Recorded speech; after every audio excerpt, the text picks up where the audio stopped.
गई है। नमस्कार, आप देख रहे हैं MNS न्यूज और मैं आपके साथ सेजल। आइए नजर डालते हैं आज की खास खबरों पर। कर्नाटक जिला जेल में हंगामा, अंडर ट्रायल कैदियों का हमला, जेलर समेत 4 घायल। कर्नाटक के उत्तर कन्नड़ जिले में कारवार जिला कारागार में 2 अंडर ट्रायल कैदियों ने शुक्रवार को अचानक हंगामा कर दिया। कैदियों ने जेलर कल्पप्पा गस्ती और 3 पुलिसकर्मियों पर हमला कर उन्हें घायल कर दिया। घटना तब हुई जब जेल प्रशासन ने सुरक्षा सख्त करते हुए नशीले पदार्थों की सप्लाई पर रोक लगा दी। 2 कुख्यात कैदियों ने किया हमला। अस्पताल में भर्ती हमलावर कैदियों की पहचान मंगलुरु के कुख्यात बदमाश कौशिक निहाल और मोहम्मद अब्दुल फयान के रूप में हुई है। दोनों पर डकैती समेत 1 दर्जन से अधिक संगीन मामले दर्ज है। हमला इतना अचानक था कि जेलर और 3 स्टाफ को तुरंत जिला अस्पताल में भर्ती कराया गया। घटना के बाद वरिष्ठ अधिकारियों ने जेल का निरीक्षण कर सुरक्षा बढ़ा दी। जेल में सख्ती से बढ़ा तनाव, यूनिफॉर्म तक फाड़ी। सूत्रों के अनुसार जेल में ड्रग पर रोक और कड़ी निगरानी के कारण आरोपी कैदी नाराज थे। जब जेलर ने नियमों में ढील देने से इनकार किया तो दोनों कैदियों ने हिंसक होकर अधिकारियों पर हमला कर दिया और स्टाफ की यूनिफॉर्म भी फाड़ दी। फिलहाल जेल में स्थिति नियंत्रण में है और मामले में जांच जारी है। अगली खबर, सीतापुर में यूपी पुलिस के मुख्य आरक्षी का धमकी भरा वीडियो वायरल, दुकानदार से की भद्रता। सीतापुर में यूपी पुलिस के मुख्य आरक्षी श्याम बाबू शुक्ला का एक धमकी भरा वीडियो सोशल मीडिया पर तेजी से वायरल हो रहा है।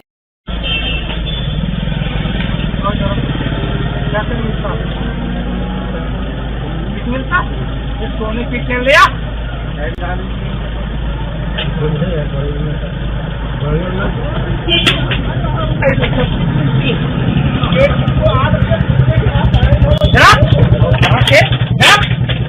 तू तेरा सब चीज मिलती, सोने की चेन ला, घरेलू सामान मिलता है तो तुझे ही कहना चाहिए ना।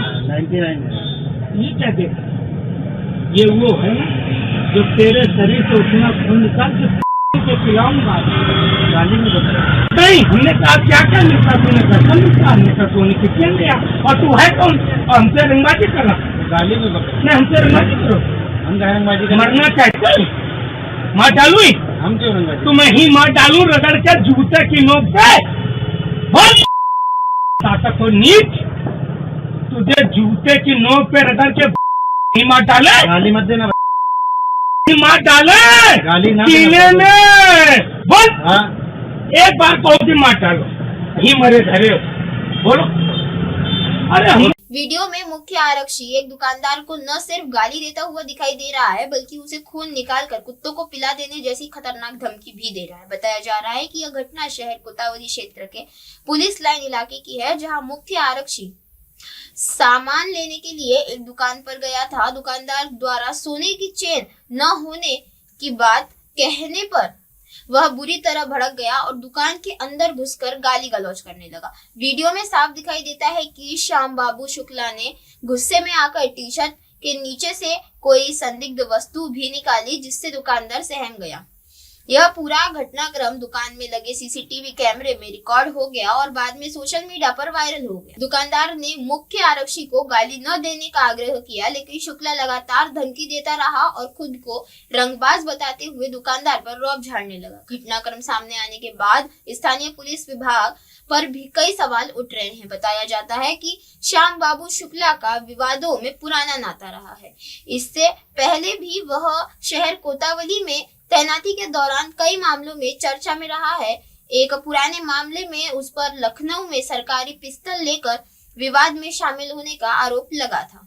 जांच में पता चला कि उसने खुद को दरोगा बताकर परिचय दिया था, जबकि वह मुख्य आरक्षी निकला।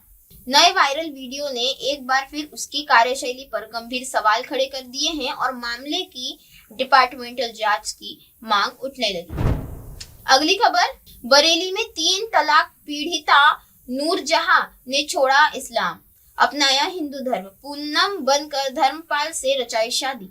बरेली में 3 तलाक पीड़िता नूरजहां की जिंदगी में नया मोड़ लेते हुए नई दिशा पकड़ ली है। पति द्वारा 3 तलाक दिए जाने के बाद नूरजहां ने इस्लाम धर्म छोड़कर हिंदू धर्म अपना लिया और अपना नया नाम पूनम रख लिया। धर्म परिवर्तन में के बाद पूनम ने बरेली निवासी धर्मपाल से हिंदू रीति रिवाज में शादी की। ऋषि मुनि आश्रम में पंडित के शंखधार ने पूरे विधि विधान के साथ दोनों का विवाह संपन्न कराया। इस अवसर पर दोनों परिवारों के लोग मौजूद रहे और नवविवाहित दंपति को आशीर्वाद दिया।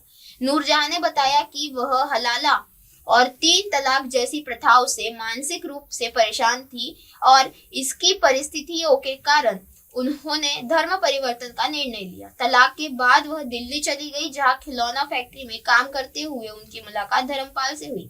धीरे धीरे दोनों के बीच नजदीकियां बढ़ी और रिश्ते में प्रेम का रूप ले लिया। करीब 8 महीने तक लिव इन में रहने के बाद दोनों ने शादी करने का फैसला किया। पूनम ने स्पष्ट किया कि उसका धर्म परिवर्तन पूरी तरह स्वेच्छा से किया गया है और इस पर किसी प्रकार का बाहरी दबाव नहीं था।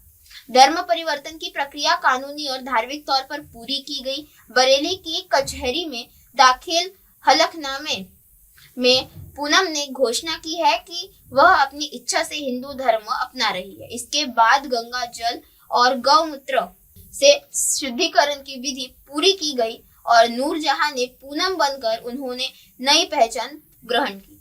पूनम ने कहा कि उन्हें बचपन से ही हिजाब और बुर्का पसंद नहीं था और हलाला प्रथा भी उन्हें गलत लगती थी। परिवार के विरोध के बावजूद उन्होंने निडर होकर धर्म परिवर्तन किया और अब धर्मपाल के साथ नए जीवन की शुरुआत कर दी। अगली खबर, सुल्तानपुर में दर्दनाक सड़क हादसा। रामलला के दर्शन पर लौट रही तीर्थ यात्रियों की बस ट्रक से टकराई, एक की मौत, कई घायल। यूपी के सुल्तानपुर जिले में शनिवार तड़के बड़ा हादसा हो गया जब अयोध्या से रामलला के दर्शन कर लौट रहे तीर्थ यात्रियों की बस को एक अनियंत्रित ट्रक ने जोरदार टक्कर मार दी। घटना कुरेभार थाना क्षेत्र के अयोध्या प्रयागराज राज्य मार्ग पर कुरेभार चौराहे के पास हुई। टक्कर इतनी भीषण थी कि बस और ट्रक दोनों सड़क किनारे पलट गए। हादसे में 45 वर्षीय वर्षा किरण पाटिल की मौके पर ही मौत हो गई, जबकि कई श्रद्धालु गंभीर रूप से घायल हो गए। चीख पुकार से पूरा इलाका गूंज उठा और स्थानीय लोग तुरंत बचाव कार्य में जुट गए। बस में महाराष्ट्र के जलगांव जिले में करीब 40 श्रद्धालु सवार थे, जो अयोध्या से रामलला के दर्शन के बाद प्रयागराज जा रहे। जैसे ही बस कुरेभार चौक पर पहुंची, तभी तेज रफ्तार और अनियंत्रित ट्रक सीधे बस से जा टकराया। हादसे के बाद आसपास के लोगों ने बस में फंसे यात्रियों को बाहर निकाला। थोड़ी देर बाद कुरेभार पुलिस भी मौके पर पहुंची और घायलों को अस्पताल पहुंचाया। लगभग 15 यात्रियों को कुरेभार सामुदायिक स्वास्थ्य केंद्र ले जाया गया, जहां वर्षा पाटिल ने इलाज के दौरान दम तोड़ दिया। घायलों में कोकिलाबाई, जगरगाबाई, योजनाबाई, मंजूबाई, रत्नाबाई, राजू, अनीता, पोडम सिंह, सरिताबाई और आशाबाई सहित कई लोग शामिल हैं। डॉक्टरों ने गंभीर हालत में कोकिला, संगीता, अनीता, अर्चना और रत्ना को राजकीय मेडिकल कॉलेज रेफर कर दिया है। अन्य 5 श्रद्धालुओं को मामूली चोटें आई हैं। पुलिस ने मामला दर्ज कर लिया है और हादसे के कारणों की जांच की जा रही है। अगली खबर, एक ही लड़की से प्रेम ने ली दोस्तों की जान। बेतिया में दोस्तों की साजिश से दीपक की हत्या, रेल हादसा दिखाने की कोशिश नाकाम। बेतिया में दीपक गुंजन पटेल की मौत का रहस्य पुलिस ने सुलझा लिया है। बेतिया पुलिस ने दीपक गुंजन पटेल हत्याकांड का खुलासा कर दिया है। दीपक की मौत हादसे में नहीं हुई थी, बल्कि दोस्ती के नाम पर रची गई खौफनाक साजिश थी। 12 जुलाई को बलथर थाना क्षेत्र से बरामद हुई लाश को शुरू में रेल हादसा माना गया था, लेकिन मां की एफआईआर और पुलिस जांच ने पूरा सच सामने ला दिया। दरअसल मृतक दीपक का एक नाबालिग लड़की से अफेयर था। उसी लड़की से आरोपी रोहित भी एक तरफा प्यार करता था। इस जलन ने रोहित को खूनी बना दिया। उसने अपने साथियों मुराद आलम और प्रदीप उर्फ साधु के साथ मिलकर दीपक की हत्या की साजिश रची थी। जिसे शुरू से रेल हादसा माना जा रहा था, वह दरअसल दोस्ती के नाम पर रची गई एक खौफनाक साजिश निकली। 12 जुलाई को बलथर थाना क्षेत्र में रेल ट्रैक किनारे बरामद हुए शव को दुर्घटना समझकर मामला आगे बढ़ा, लेकिन दीपक के मां द्वारा दर्ज कराई एफआईआर और पुलिस की गहन जांच ने पूरे मामले की दिशा बदल दी। जांच में सामने आया कि दीपक एक नाबालिग लड़की से प्रेम संबंध था और उसी लड़की से आरोपी रोहित भी एक तरफा प्यार करता था। इसी जलन और प्रतिद्वंदिता ने दोस्त को हत्यारा बना दिया। पुलिस के अनुसार रोहित ने अपने साथियों मुराद आलम और प्रदीप उर्फ साधु के साथ मिलकर दीपक की हत्या की योजना बनाई। तीनों ने दीपक को एक होटल में बुलाया और पहले इसे शराब पिलाई। नशे में धुत होने पर उसे रेलवे ट्रैक की ओर ले गया। वहां बेहोशी की हालत में पत्थरों से उसको बेरहमी से कुचल दिया गया। हत्या के बाद आरोपियों ने शव को ढाला के पास छोड़ दिया ताकि पुलिस भ्रमित हो जाए और मामला ट्रेन हादसा बना कर दिखा दिया जाए।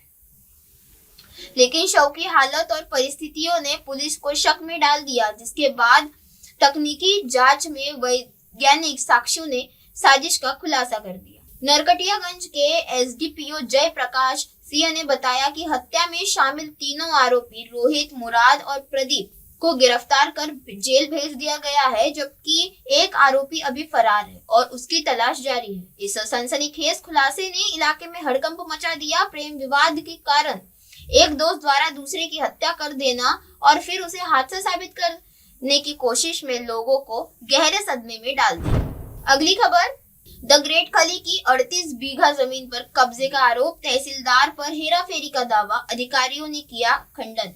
हिमाचल प्रदेश के पांवटा साहिब के सूरजपुर क्षेत्र में द ग्रेट खली की जमीन को लेकर बड़ा विवाद खड़ा हो गया। शुक्रवार को खली और सूरजपुर की कुछ महिलाएं नाहन पहुंचकर उपायुक्त सिरमौर प्रियंका वर्मा से मिली और जमीन पर अवैध कब्जा कराने के प्रयासों की शिकायत सौंपी। हिमाचल प्रदेश के पांवटा साहिब के सूरजपुर में जाने माने रेसलर ग्रेट खली की जमीन को लेकर बड़ा विवाद खड़ा हो गया है।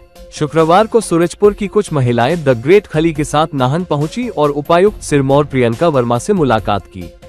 उन्होंने जमीन पर अवैध कब्जा करने की कोशिश के आरोप लगाते हुए पूरी शिकायत उपायुक्त को सौंपी। मुलाकात के दौरान खली और महिलाओं ने उपायुक्त को पूरे मामले की जानकारी दी और निष्पक्ष कार्रवाई की मांग की। उन्होंने कहा कि प्रशासन सही जांच करे और वहां रह रहे परिवारों को न्याय दिलाए। शिकायतकर्ताओं का कहना है कि वे 28 से 8 बीघा भूमि की सहस्वामी हैं और पिछले कई दशकों से वहां रह रही है। उनका आरोप है कि कुछ लोग राजस्व अधिकारियों की मिलीभगत से उनकी जमीन हड़पने की कोशिश कर रहे हैं। खली ने बताया कि 20 मई और 18 मई 2025 को 2 बार जमीन में जबरन घुसने और कब्जे की कोशिश की गई, जिसे स्थानीय लोगों ने विफल किया। शिकायत में आरोप लगाया गया कि तहसीलदार और राजस्व विभाग के कुछ अधिकारी अपने पद का दुरुपयोग कर निजी व्यक्तियों को फायदा पहुंचाने की कोशिश कर रहे हैं।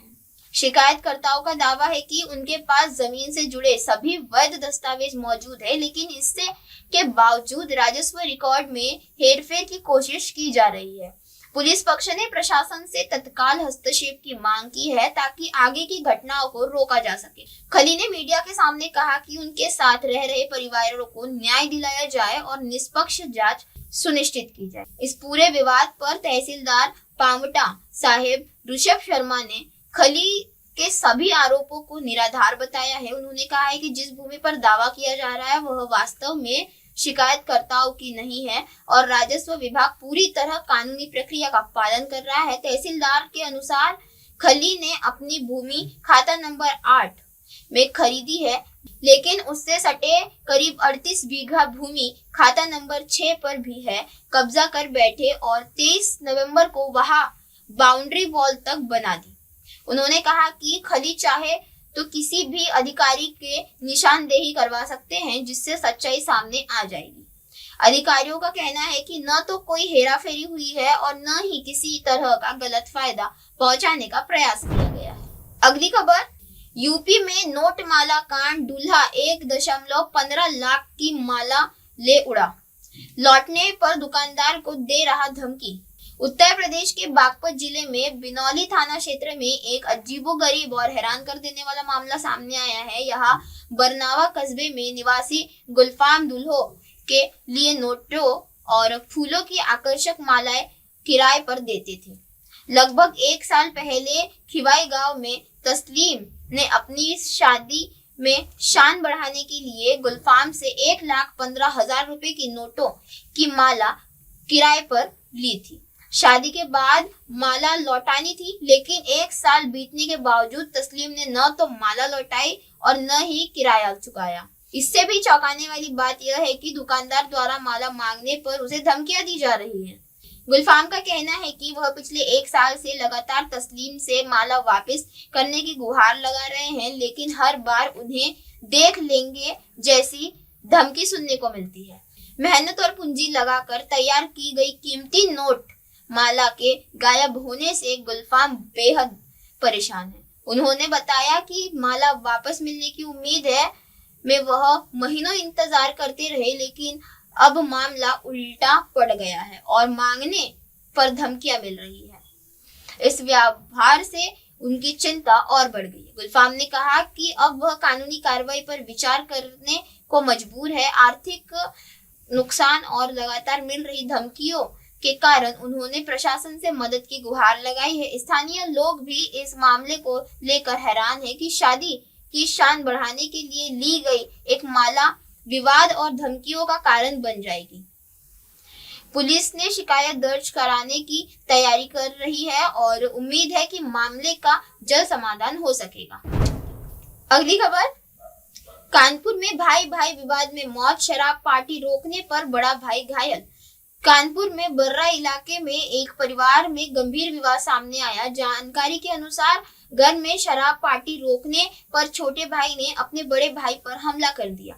घर में अकेले रहने वाले नेत्रहीन बड़े भाई ने अपने छोटे भाई को समझाया कि घर में शराब पार्टी नहीं होनी चाहिए। इस बीच बहन भी मौके पर आई और स्थिति को संभालने की कोशिश की। छोटे भाई ने कथित तौर पर बड़े भाई को गंभीर रूप से घायल कर दिया। घटना के बाद छोटे भाई और उसके दोस्त मौके से फरार हो गए। मोहल्ले के लोगों की मदद से दोस्त को पकड़ लिया गया, जबकि छोटे भाई की तलाश अभी भी जारी है। पुलिस ने घायल बड़े भाई को अस्पताल में भर्ती कराया और मामले की जांच शुरू कर दी है। बहन ने बताया कि उनका बड़ा भाई हमेशा परिवार की भलाई और शांति के लिए प्रयासरत रहता है। उन्होंने कहा कि छोटे भाई अक्सर शराब के घर में पार्टियां करता था और इसका विरोध करने पर वह विवाद सामने आया। पुलिस पूरे मामले की गहन जांच कर रही है और फरार आरोपी की तलाश कर रही है।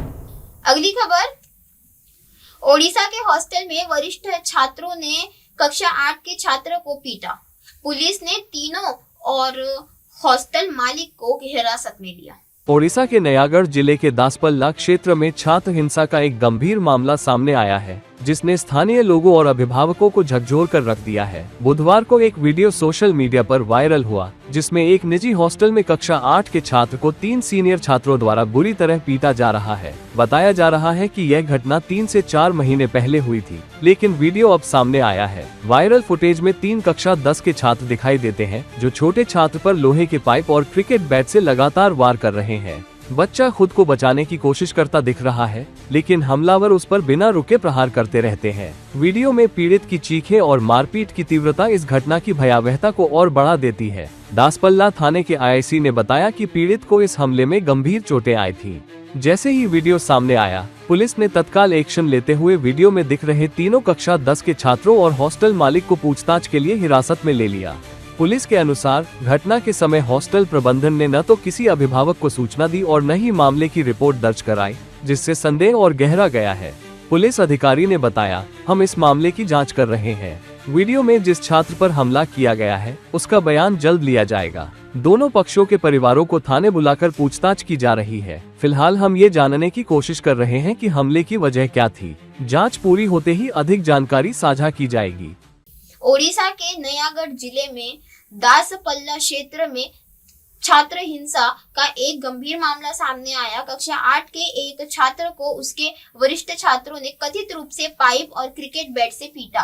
घटना का वीडियो 3-4 महीने पुराना बताया जा रहा है, लेकिन बुधवार को सोशल मीडिया पर वायरल होते ही मामले ने तूल पकड़ लिया। वीडियो में 3 कक्षा 10वीं के छात्र लगातार छोटे छात्र पर वार करते हुए दिखाई दे रहे हैं, जबकि पीड़ित छात्र खुद को बचाने की कोशिश करता दिख रहा है।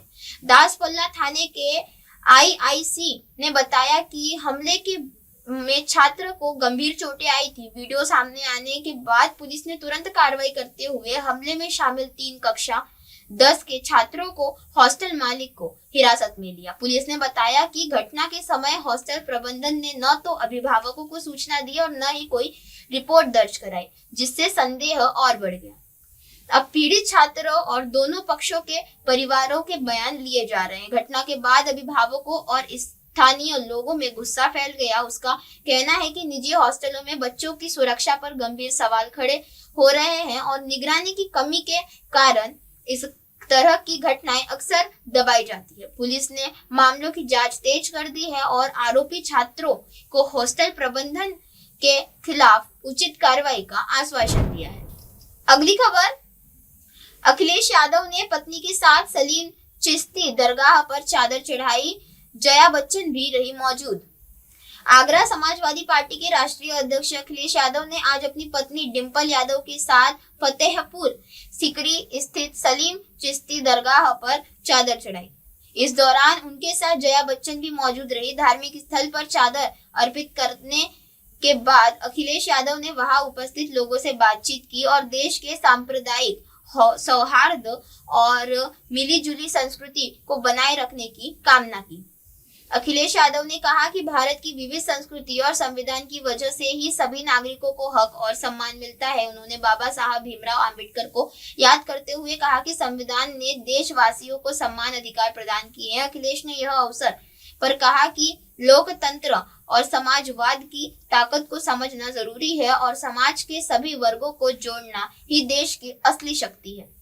सपा प्रमुख ने सरकार पर भी संकेत दिया और कहा कि उद्योगपतियों को और सरकारी ताकत के बीच संतुलन बनाना जरूरी है। उन्होंने आगरा में आगामी चुनावों को लेकर उम्मीद जताई और कहा कि इस बार ऐतिहासिक परिणाम समाजवादियों के पक्ष में आएंगे। सलीम चिश्ती दरगाह में चादर अर्पित करने के इस कार्यक्रम में स्थानीय लोग और पार्टी कार्यकर्ता भी मौजूद रहे, जिन्होंने इसे एक महत्वपूर्ण राजनीतिक और सामाजिक संदेश बताया। इसी के साथ बने रहे देश और दुनिया की तमाम खबरों के साथ और देखते रहे MNS news. Hi, this is Abhijeet Sawant and you are watching MNS news. आप देख रहे हैं MNS न्यूज, सच जरूर।